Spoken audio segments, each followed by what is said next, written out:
வரும் 5ஆம் தேதி மீண்டும் ஆஜராக மதுரை ஆதீனத்திற்கு சம்மன் அனுப்பப்பட்டிருக்கிறது. முக்கிய செய்தியாக நாம் பார்த்து கொண்டிருக்கிறோம். விவரங்களோடு இணைகிறார் எமது செய்தியாளர் சாலமன். சாலமன், வணக்கம். ஏற்கனவே ஒரு முறை சம்மன் அனுப்பப்பட்டிருந்த நிலையில இப்ப 2வது முறையா அந்த சம்மன் அனுப்பப்பட்டிருக்கு இல்லையா? முழு விவரங்கள் என்ன சாலமன் இந்த விவகாரம் தொடர்பாக?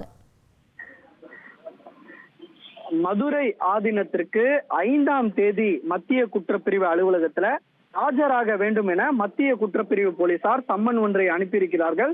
ஏற்கனவே 30ஆம் தேதி மதுரை ஆதீனம் சம்மனுக்கு அனுப்பப்பட்ட நிலையில அந்த சம்மனுக்கு அவர் ஆஜராகவில்லை என கூறப்படுகிறது.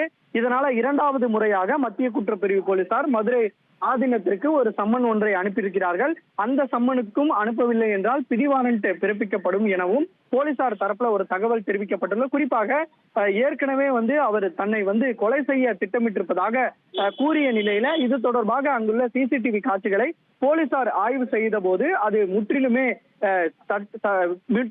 விபத்துக்கு தான் ஏற்பட்டது என்பது குறித்து போலீசாருக்கு தெரிய வந்தது. இந்த சம்பவமானது மிகப்பெரிய அதிர்வலையை ஏற்படுத்திய நிலையில இது தொடர்பாக வழக்கறிஞர் ஒருவர் மத்திய குற்றப்பிரிவு அலுவலகத்துல பொய்யான தகவலை பரப்பியதற்காக மதுரை ஆதீனம் மீது நடவடிக்கை எடுக்க வேண்டும் என சிசிடிவி காட்சிகளை அடிப்படையாக வைத்து அவர் இந்த புகாரை அளித்தார்.